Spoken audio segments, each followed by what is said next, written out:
L'actualité économique avec, je vous le disais, la contre-attaque d'Angela Merkel. La chancelière allemande est régulièrement mise en cause, notamment en Europe du Sud, pour sa politique de rigueur. Eh bien, elle a taclé, entre guillemets, à son tour la France et d'autres pays de la zone euro sur le SMIC. Le salaire minimum généralisé explique en grande partie le chômage de masse, dit-elle. 5 mois avant les élections, elle exclut elle-même d'instaurer un SMIC généralisé en Allemagne. Laurent Desbonnets, Guillaume Michel, avec notre bureau à Berlin. C'est une nouvelle leçon qu'Angela Merkel donne à ses partenaires européens. Le SMIC, elle n'en veut pas. Et pour cause, selon elle, le salaire minimum est la raison qui explique que de nombreux pays en Europe ont un taux de chômage bien plus élevé que chez nous. En Espagne, au Portugal ou en France, le SMIC serait-il donc responsable du chômage ?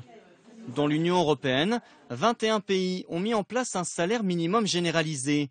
Tous ont un taux de chômage supérieur à celui de l'Allemagne.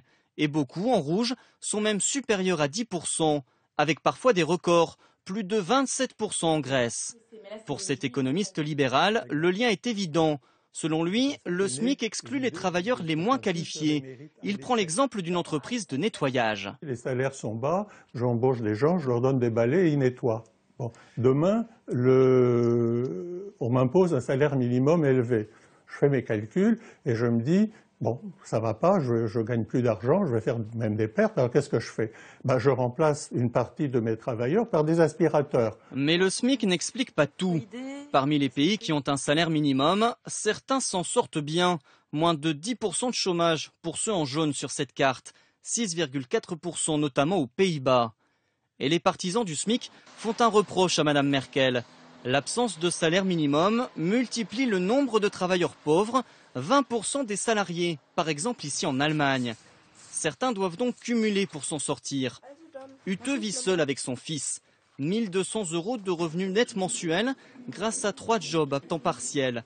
Rédactrice à domicile, secrétaire à mi-temps, puis vendeuse de chocolat sur les foires et les salons. J'ai 3 jobs car un seul ne suffit pas pour élever mon fils. Je veux aussi montrer l'exemple.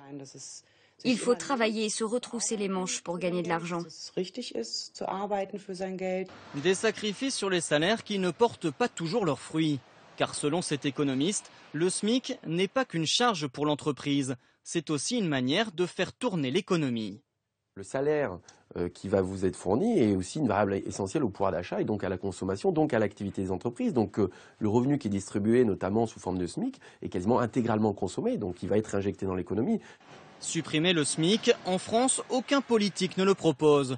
Il s'élève aujourd'hui à 1 120 € net par mois.